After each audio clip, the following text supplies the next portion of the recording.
How to pay a beneficiary using the Capitec app. Follow my instructions. Paying a beneficiary is quick and easy with the Capitec app.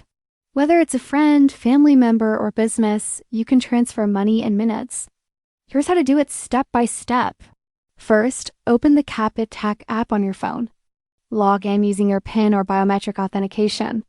From the home screen, tap on Transact or Payments. Select Pay Beneficiary from the list of options.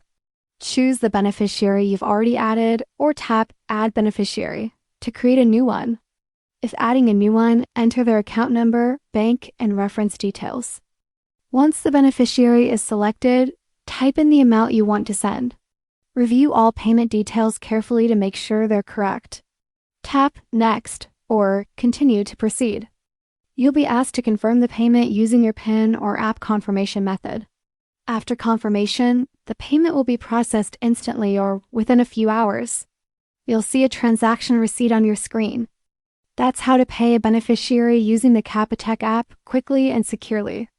Thanks for watching.